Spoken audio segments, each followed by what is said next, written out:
시장에서 장사하신다니까 뭐 특별할 게 있겠어. 어머님도 그냥 별 볼 일 없으시고.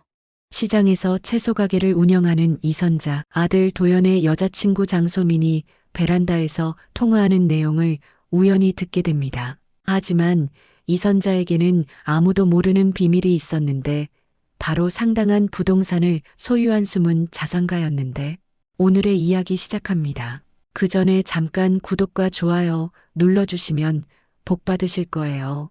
새벽 5시 알람이 울리기도 전에 이선자는 눈을 떴습니다. 30년 넘게 반복해온 하루의 시작이었죠. 작은 투룸 아파트에서 혼자 살며 시장에서 채소 가게를 운영하는 50대 후반의 이선자에게 새벽은 가장 소중한 시간이었습니다. 간단히 세수를 마치고 어젯밤 미리 준비해둔 김밥 2줄을 가방에 넣었어요. 아들 도연에게 어릴 때부터 해주던 습관이 아직도 남아 있었죠. 지금은 혼자 먹는 김밥이지만 정성스럽게 말아서 도시락통에 담는 손길에는 여전히 정이 묻어났습니다. 아파트 엘리베이터를 타고 1층으로 내려가며 이선자는 오늘도 어김없이 단골 손님들을 떠올렸어요. 매주 화요일마다 오는 박 할머니는 당근을 좋아하시고 젊은 세대 김 씨는 아이 반찬용으로 시금치를 자주 사갔죠.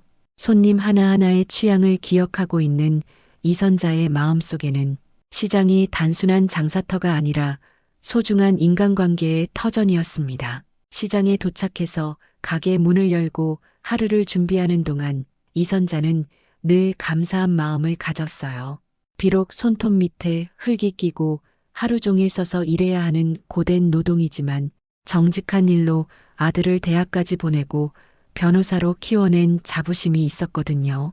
아들 도연이 35이 된 지금도 가끔 시장에 들러서 어머니 고생 많으셨어요 라고 말해줄 때면 세상을 다 가진 기분이었습니다. 오전 8시가 되자 단골 손님들이 하나둘 나타나기 시작했어요. 이선자는 밝은 미소로 인사를 건네며 하루 일과를 시작했습니다. 누구보다 성실하고 검소하게 살아온 삶에 후회는 없었지만 가끔 혼자 있을 때면 아들의 결혼 얘기가 나올 때마다 마음 한구석이 무거워졌죠. 좋은 사람 만나서 행복하게 살았으면 하는 바람과 동시에 과연 자신 같은 평범한 어머니가 며느리에게 부끄럽지 않을까 하는 걱정이 들었거든요. 며칠 후 저녁 도연이 전화를 걸어왔습니다. 어머니, 이번 주말에 소개하고 싶은 사람이 있어서 집에 데려가도 될까요? 이선자의 마음이 두근거렸죠. 아들이 드디어 좋은 사람을 만났구나 싶어서 기쁜 마음과 동시에 긴장감이 몰려왔습니다. 토요일 오후 이선자는 평소보다 일찍 가게 문을 닫고 집으로 돌아왔어요. 냉장고를 뒤져서 아들이 좋아하는 음식들을 준비했습니다. 갈비찜에 나물 반찬, 된장찌개까지 정성스럽게 차려놓고 기다렸죠. 작은 투룸 아파트지만 최대한 깔끔하게 정리하고 꽃까지 사다 놓았습니다. 오후 6시쯤 현관문이 열리는 소리가 들렸어요. 어머니 왔습니다. 도연의 목소리와 함께 하이힐 소리가 따라 들려왔죠. 이선자가 나가보니 도연 옆에 단정하게 차려입은 여성이 서 있었습니다. 키가 크고 화장을 예쁘게 한 모습이 정말 도시적이고 세련되어 보였어요. 어머니 소개할게요. 장소민이라고 해요. 소민아, 우리 어머니야. 도연이 어색해하며 소개했습니다. 장소민은 정중하게 인사를 했지만 이선자는 그녀의 눈빛에서 미묘한 어색함을 느꼈어요. 마치 자신이 예상했던 것과 다른 환경에 놀란 듯한 표정이었거든요. 안녕하세요, 어머님. 도연 오빠한테 많이 들었어요. 소민의 목소리는 정중했지만 어딘지 어색했습니다. 이선자는 최대한 밝게 웃으며 어서 와, 많이 기다렸어. 배고프지? 밥 해놨으니까 같이 먹자라고 말했어요. 식탁에 앉아서 밥을 먹는 동안 이선자는 소민을 유심히 관찰했습니다. 젓가락질도 우아하고 말투도 교양 있어 보였지만 가끔 집안을 둘러보는 시선이 묘하게 느껴졌어요. 특히 낡은 소파나 오래된 텔레비전을 볼 때마다 미간을 살짝 찌푸리는 표정을 지었거든요. 이선자는 마음이 불편했지만 내색하지 않으려고 애썼습니다. 소민이는 뭐 하는 아이니? 이선자가 물었어요. 명품 매장에서 일해요. 백화점에서요. 소민이 대답했습니다. 그러자 도연이 자랑스럽게 소민이가 일 정말 잘해요. 고객 관리도 훌륭하고라고 덧붙였죠. 이선자는 고개를 끄덕이며 그렇구나. 대단하네. 요즘 젊은 사람들은 다들 능력이 좋아라고 말했습니다. 식사를 마친 후 이선자는 부엌에서 설거지를 하고 있었습니다. 도연과 소민은 거실에서 이야기를 나누고 있었는데 작은 집이라 대화 소리가 어느 정도 들렸어요. 이선자는 일부러 귀를 기울이지 않으려 했지만 도연이 화장실을 다녀온다며 자리를 뜬 사이 베란다에서 전화하는 소리가 들려왔습니다. 엄마, 나야? 응. 인사드리고 왔어. 소민의 목소리였어요. 이선자는 설거지하던 손을 멈추고 귀를 기울였습니다. 집이? 그냥 평범한 아파트야. 시장에서 장사하신다니까 뭐 특별할 게 있겠어. 어머님도 그냥 별 볼 일 없으시고. 이선자의 가슴이 철렁 내려앉았습니다. 별 볼 일 없다는 말이 가슴 깊숙이 박혔어요. 30년 넘게 새벽마다 일어나 정직하게 살아온 자신의 삶이 그저 별 볼 일 없는 것으로 치부되는 게 너무 슬펐습니다. 도연 오빠는 좋은데 집안 배경이 좀. 나중에 결혼하게 되면 우리 체면도 있고 그렇잖아. 친구들한테 소개할 때도 좀 그럴 것 같고.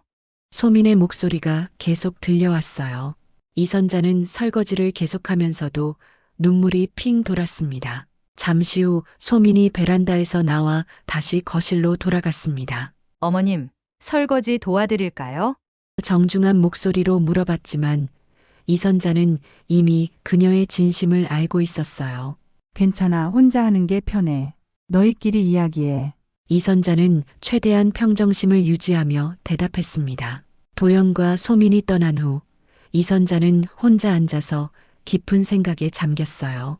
아들의 행복을 위해서라면 어떤 며느리든 받아들일 생각이었는데 막상 자신을 무시하는 사람을 가족으로 맞이해야 한다는 생각에 마음이 복잡했습니다.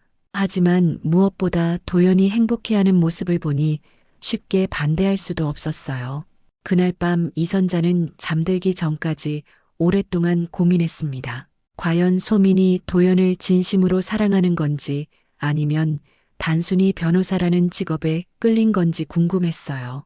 그리고 무엇보다 자신 같은 어머니 때문에 아들이 결혼해서 어려움을 겪게 될까봐 걱정이 되었습니다. 사실 이선자에게는 아무도 모르는 비밀이 있었거든요. 지난 20년 동안 꾸준히 부동산에 투자해서 제법 괜찮은 자산을 모아놨지만 이를 아들에게조차 말하지 않고 있었습니다. 며칠 후 도연이 또다시 전화를 걸어왔습니다. 어머니, 이번엔 소민이 부모님께서 어머니를 뵙고 싶다고 하시는데요. 괜찮으시죠? 이선자는 마음이 무거웠지만 그래, 좋아. 언제 만날까? 라고 대답했어요. 약속 장소는 소민이 제안한 호텔 레스토랑이었습니다. 이선자는 평소 입지 않던 정장을 꺼내 입고 머리도 미용실에서 단정하게 손질했어요. 거울을 보니 시장 아주머니가 아닌 누군가의 어머니로서 단정한 모습이었지만 마음은 여전히 불안했습니다. 레스토랑에 도착하니 이미 장대철과 최명희 부부가 먼저 와서 기다리고 있었어요. 장대철은 건장한 체격에 양복을 말끔히 차려입었고 최명희는 고급스러운 한복을 입고 있었습니다. 한우집을 운영한다고 들었는데 제법 잘 되는 모양이었어요. 안녕하세요. 소민이 어머님 아버님이시죠? 이선자입니다. 이선자가 정중하게 인사를 건넸습니다. 장대철은 일어나서 악수를 청했지만 그의 악수는 형식적이었어요. 최명희는 미소를 지었지만 눈빛은 차가웠습니다. 아, 예. 안녕하세요. 소민이한테 많이 들었습니다. 시장에서 장사하신다고요? 최명희가 물었어요. 그 말투에는 미묘한 우월감이 묻어났습니다. 네, 채소 가게를 운영하고 있어요. 소민이는 정말 예쁘고 착한 아이네요. 식사하는 동안 대화는 겉으로는 정중했지만 속내는 달랐습니다. 장대철은 요즘 시장 장사가 힘들지 않나요? 대형마트들이 많이 생겨서라며 은근히 이선자의 경제적 상황을 떠보려 했어요. 최명희는 우리 소민이가 워낙 까다로운 편인데 도연 씨를 정말 좋아하나 봐요라며 마치 큰 호의를 베푸는 듯한 말투를 썼습니다. 이선자는 이들의 속마음을 정확히 읽고 있었어요.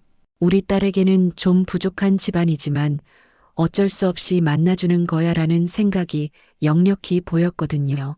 하지만 이선자는 내색하지 않고 정중하게 대화를 이어갔습니다. 도연이가 정말 소민이를 아끼는 것 같아요. 젊은 사람들이 서로 좋아한다니 다행이죠. 이선자가 말했어요. 그러자 최명희가 맞아요. 다만 결혼은 당사자들만의 문제가 아니잖아요.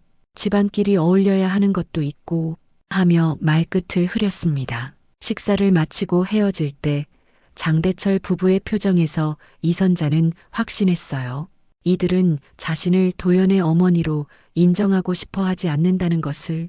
하지만 이선자에게는 그들이 상상할 수 없는 비밀이 있었습니다. 시장 근처 상가 건물 2채와 아파트 1채를 소유하고 있는 숨은 자산가였거든요. 다만 그것을 드러낼 생각은 없었어요. 그날 밤 이선자는 잠들지 못하고 뒤척였습니다. 장대철 부부의 시선과 소민의 전화 통화 내용이 계속 머릿속을 맴돌았어요. 새벽 4시쯤 되어서야 결심을 굳혔습니다. 아들과 진지한 대화를 나눠야겠다고 말이죠. 다음 날 저녁 도연이 가게에 들렀을 때 이선자는 조심스럽게 말을 꺼냈습니다. 도연아, 어머니한테 솔직히 말해봐. 소민이와 결혼할 생각이니? 도연은 잠시 망설이다가 네, 어머니. 소민이를 정말 좋아해요. 결혼하고 싶어요라고 답했어요. 이선자는 깊은 한숨을 내쉬었습니다. 그래, 내 마음은 알겠어. 하지만 어머니가 한 가지 묻고 싶은 게 있어. 소민이가 정말 너를 사랑하는 게 맞니? 그리고 너의 가족을, 나를 진심으로 받아들일 수 있는 아이일까? 어머니, 무슨 말씀이세요? 소민이는 좋은 아이예요. 도연이 당황하며 말했어요. 하지만 이선자는 이미 마음을 굳혔습니다. 도연아, 어머니는 내가 행복하면 그것으로 충분해. 다만 결혼은 평생 함께 살아가는 거야. 서로를 존중하지 못하면 행복할 수 없어. 소민이 부모님도 만나보셨잖아요. 어떠셨어요? 도연이 물었어요. 이선자는 잠시 침묵하다가 좋은 분들 같더라. 다만 하고 말을 멈췄습니다. 사실을 그대로 말하면 아들이 상처받을 것 같았거든요. 다만 뭐예요, 어머니? 도연이 다시 물었습니다. 다만 사람은 겉모습이 아니라 마음이 중요하다는 거야. 소민이가 정말 너를 위해서, 너의 가족을 위해서 어떤 마음을 가지고 있는지 잘 살펴보렴. 그날 이후 이선자는 한 가지 결심을 했습니다. 소민의 진심을 시험해 보기로 한 거예요. 며칠 후 소민에게 직접 전화를 걸었습니다. 소민아, 시간 있을 때 어머니 가게에 한번 들러보지 않을래? 도연이가 어릴 때부터 다니던 곳이니까 구경 삼아서. 소민은 잠시 망설이다가 네, 어머님, 시간 될 때 들러볼게요라고 대답했어요. 하지만 목소리에는 내키지 않는 기색이 역력했습니다. 이선자는 그것을 놓치지 않았어요. 며칠이 지나도 소민은 나타나지 않았습니다. 이선자는 더 이상 기다리지 않기로 했어요. 대신 도연에게 마지막 조언을 해주기로 결심했습니다. 도연아, 어머니는 내 결혼을 반대하지 않을 거야. 다만 한 가지만 약속해. 이 아이가 정말 너를 사랑하고 너의 가족을 존중할 수 있는지 스스로 확인해 보렴. 시간을 두고 천천히 생각해봐. 도연은 어머니의 말에 뭔가 깊은 뜻이 있다는 것을 느꼈지만 소민에 대한 마음이 워낙 깊어서 쉽게 의심할 수 없었어요. 하지만 이선자의 진심 어린 조언이 마음 한구석에 남아 있었습니다. 며칠 후 도연은 소민과 함께 카페에서 만나고 있었습니다. 소민이 화장실에 간 사이 그녀의 휴대폰에 친구로부터 메시지가 왔어요. 화면이 켜져 있어서 내용이 보였는데 소민아, 도연이 어머니 어떻던? 시장 아줌마라며? 라는 문자였습니다. 도연의 마음이 불편해졌지만 혹시나 해서 못 본 척했어요. 그런데 소민이 돌아와서 친구에게 답장을 보내는 모습을 보게 되었습니다. 시댁은 좀 창피하긴 한데 도연 오빠가 아까워서 어쩔 수 없지 뭐 유유 나중에 멀리 이사 가야겠어. 도연은 그 순간 머리가 하얘졌습니다. 자신이 사랑한다고 생각했던 사람이 어머니를 이런 식으로 생각하고 있었다니. 평생 자신을 위해 희생하며 살아오신 어머니를 창피하다고 표현하는 소민의 모습에 실망감이 밀려왔어요. 소민아, 잠깐 얘기 좀 하자. 도연이 조심스럽게 말했습니다. 응? 뭐? 소민이 아무렇지 않게 대답했어요. 우리 어머니에 대해서 어떻게 생각해? 도연의 질문에 소민은 잠시 당황했습니다. 갑자기 웬 그런 얘기야? 어머님 좋으시잖아. 소민이 어색하게 웃으며 말했어요. 정말 그렇게 생각해? 도연이 다시 물었습니다. 소민의 표정이 굳어졌어요. 도연 오빠, 혹시 뭔가 들었어? 그 순간 도연은 확신했습니다. 소민의 당황한 표정과 변명하려는 모습에서 진실을 읽을 수 있었거든요. 소민아, 우리 솔직하게 얘기하자. 넌 우리 어머니를 어떻게 생각하고 있어? 소민은 한참을 망설이다가 결국 본심을 드러냈습니다. 도연 오빠, 나도 어쩔 수 없잖아. 내 친구들은 다 괜찮은 집안 출신들이고 나중에 결혼하면 그 사람들과도 어울려야 하는데 시장에서 장사하시는 어머님을 소개하기가 좀. 도연의 가슴이 아팠습니다. 어머니의 말씀이 맞았구나 싶었어요. 사람의 가치는 겉모습이 아니라 마음이 중요하다던 어머니의 조언이 떠올랐습니다. 소민아, 그럼 넌 나를 사랑하는 게 아니라 변호사인 나를 좋아하는 거구나. 그런 게 아니야, 도연 오빠. 오빠는 정말 좋아하지만. 소민이 변명했지만 도연은 이미 실망감에 빠져 있었어요. 진정한 사랑이라면 상대방의 가족까지 받아들일 수 있어야 하는데 소민은 그렇지 못했습니다. 한편 같은 시각 장대철과 최명희는 우연한 기회에 이선자의 진짜 재산 규모를 알게 되었어요. 부동산 중개업소에서 일하는 지인을 통해 이선자가 상당한 부동산을 소유하고 있다는 사실을 듣게 된 거죠. 순간 두 사람의 태도가 180도 달라졌습니다. 여보, 그럼 우리가 완전히 잘못 생각했네. 최명희가 당황하며 말했어요. 그러게 말이야.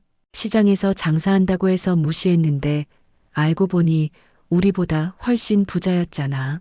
장대철도 후회하는 표정이었습니다. 다음 날 도연은 소민과 마지막 만남을 가졌습니다. 조용한 공원 벤치에 앉아서 도연은 차분하게 말했어요. 소민아, 우리 헤어지자. 소민은 깜짝 놀라며 갑자기 왜? 내가 뭘 잘못했어? 라고 물었습니다. 잘못한 게 아니야. 다만 우리가 생각하는 사랑의 의미가 다른 것 같아. 도연이 차근차근 설명했어요. 나는 사랑이란 조건 없이 상대방을 받아들이는 거라고 생각해. 그 사람의 가족까지도 말이야. 하지만 넌 그렇지 않잖아. 도연 오빠, 내가 언제? 소민이 변명하려 했지만 도연은 손을 들어 말렸습니다. 소민아, 우리 서로 상처 주지 말고 정중하게 헤어지자. 넌 분명 너에게 맞는 좋은 사람을 만날 거야. 그리고 나도 마찬가지고. 소민은 한동안 아무 말을 하지 못했어요. 사실 마음 깊은 곳에서는 자신이 잘못 생각했다는 걸 알고 있었거든요. 도연은 정말 좋은 사람이었고 이선자도 따뜻하고 정이 많은 분이었는데 자신이 너무 겉모습과 체면만 생각했던 것 같았습니다. 도연 오빠, 미안해. 소민이 작은 목소리로 말했어요. 나도 미안해, 소민아. 우리 좋은 기억으로 남자. 도연이 마지막 인사를 건넸습니다. 두 사람은 그렇게 조용히 헤어졌어요. 도연이 떠난 후 소민은 한참 동안 벤치에 앉아 있었습니다. 그동안 자신이 얼마나 잘못된 가치관을 가지고 있었는지 깨달았어요. 명품 매장에서 일하면서 겉모습과 브랜드에만 신경 쓰다 보니 사람의 진짜 가치를 보지 못했던 것 같았습니다. 며칠 후 소민은 용기를 내어 이선자의 가게를 찾아갔습니다. 시장 골목을 걸으며 마음이 무거웠어요. 과연 이선자가 자신을 용서해 줄까 싶었거든요. 가게 앞에 도착하니 이선자가 단골 손님과 정겹게 이야기를 나누고 있었습니다. 어머님, 소민이 조심스럽게 불렀어요. 이선자는 소민을 보고 잠시 놀란 표정을 지었지만 곧 평상시와 같은 따뜻한 미소를 지었습니다. 소민아, 웬일이야? 도연이는? 어머님, 죄송합니다. 도연 오빠와는 헤어졌어요. 소민이 고개를 숙이며 말했어요.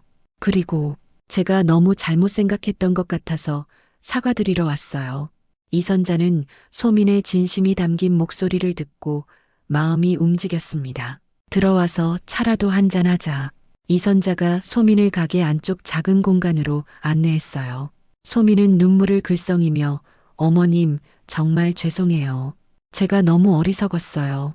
어머님의 진짜 가치를 보지 못하고 겉모습만 봤어요. 라고 고백했습니다.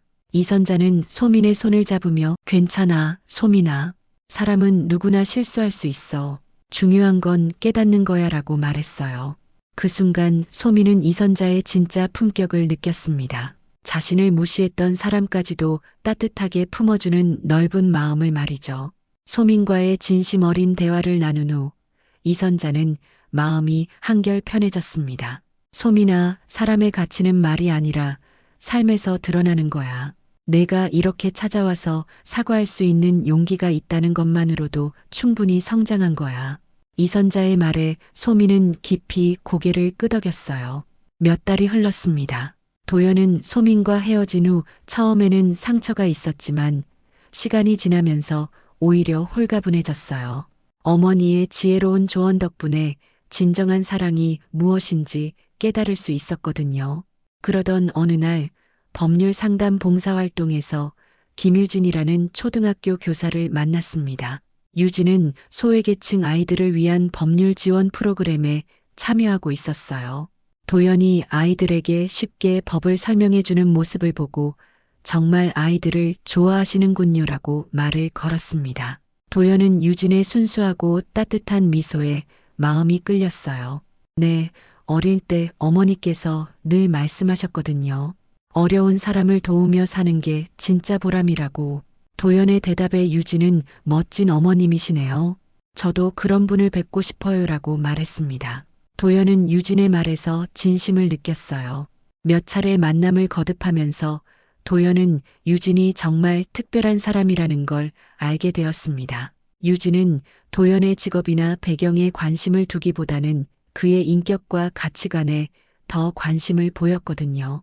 그리고 무엇보다 어머님을 꼭 뵙고 싶어요라고 자연스럽게 말하는 모습에서 진정성을 느꼈어요. 드디어 유진을 어머니께 소개하는 날이 왔습니다. 이선자는 이번에도 정성스럽게 음식을 준비했지만 마음만큼은 한결 가벼웠어요. 도연의 표정에서 이번에는 정말 좋은 사람을 만났다는 확신이 들었거든요. 어머님, 안녕하세요. 유진이라고 해요. 도연 오빠한테 정말 많이 들었어요. 유진은 이선자의 손을 두 손으로 잡으며 정중하게 인사했습니다. 그 순간 이선자는 유진의 진심을 느꼈어요. 소민과는 확연히 다른 따뜻함이 있었거든요. 어서 와, 유진아. 우리 도연이가 어떤 얘기를 했는지 궁금하네. 이선자가 웃으며 말했어요. 도연 오빠가 어머님께서 시장에서 일하시면서도 항상 밝고 긍정적이시라고 하더라고요. 저도 그런 마음가짐을 배우고 싶어요. 유진은 식사하는 내내 이선자의 이야기에 진심으로 귀를 기울였습니다. 시장에서의 에피소드들, 도연을 키우면서 겪었던 어려움과 보람들을 들으며 진심으로 공감했어요. 어머님, 정말 존경스러워요. 저도 나중에 어머님처럼 지혜로운 어머니가 되고 싶어요. 1년 후 도연과 유진은 조용한 결혼식을 올렸습니다. 화려한 예식장 대신 작은 교회에서 진심으로 축복해주는 사람들만 모인 따뜻한 결혼식이었어요.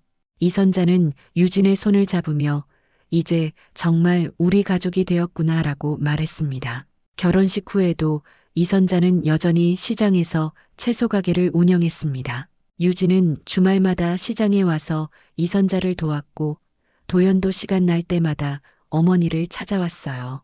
이선자는 마침내 깨달았습니다. 진짜 품격은 재산이나 지위에서 오는 게 아니라 사람을 대하는 마음가짐에서 나온다는 것을, 그리고 그런 품격을 가진 사람들이 모여 이루는 가족이야말로 진정한 행복이라는 것을 어느 저녁 3대가 함께 저녁을 먹으며 이선자는 마음속으로 감사했습니다. 평생 정직하게 살아온 자신의 삶이 결국 이런 아름다운 결실을 맺었다는 것에, 그리고 진정한 사랑을 아는 며느리를 얻었다는 것에 시장 아주머니의 품격은 이렇게 완성되었습니다. 오늘도 귀한 시간 내어 끝까지 시청해주신 구독자 여러분 진심으로 감사드립니다. 오늘의 이야기가 마음을 울렸다면 구독과 좋아요, 댓글 부탁드립니다.